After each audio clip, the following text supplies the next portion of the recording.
الحمدللہ رب العالمین والصلاة والسلام علی سیدنا محمد خاتم النبیین وعلی آلہ واصحابہ اجمعین۔ باب قول النبی صلی اللہ علیہ وسلم اللہم علمہ الکتاب۔ نبی کریم صلی اللہ علیہ وسلم کا یہ فرمان کہ اللہ اسے قرآن کا علم عطا فرما۔ 75 نمبر حدیث ہے صحیح بخاری کی۔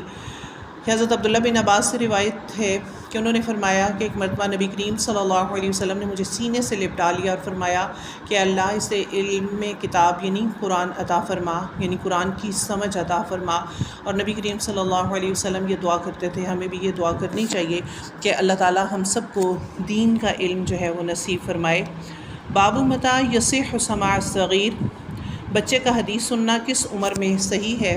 76 نمبر حدیث ہے۔ حضرت عبداللہ بن عباس سے روایت ہے کہ میں ایک مرتبہ گدھی پر سوار ہو کر چلا، اس زمانے میں بلوغ کے قریب تھا اور نبی کریم صلی اللہ علیہ وسلم منی میں نماز پڑھ رہے تھے۔ آپ صلی اللہ علیہ وسلم کے سامنے دیوار کی آڑ نہ تھی اور میں بعض صفوں کے سامنے سے گزرا اور گدھی کو چھوڑ دیا۔ وہ چرنے لگی مگر کسی نے مجھے اس بات پر ٹوکا نہیں اور میں صف میں شامل ہو گیا۔ یعنی چھوٹی عمر میں ہی سننے کے لیے بیٹھنا حدیث کو یا قرآن کو، تو یہ ایک بچے کے اوپر اچھا اثر انداز ہوتا ہے۔ اس حدیث سے ہمیں پتہ چلتا ہے وہ ابھی بلوغت کو نہیں پہنچے تھے اور انہوں نے جو ہے وہ بڑے لوگوں کی جو نماز پڑھ رہے تھے ان کے درمیان میں جو ہے وہ چلے گئے۔ حدیث نمبر 77۔ ایک مرتبہ نبی کریم صلی اللہ علیہ وسلم نے ایک ڈول سے منہ میں پانی لے کر میرے چہرے پر کلی فرمائی اور اس وقت میں 5 سال کا تھا۔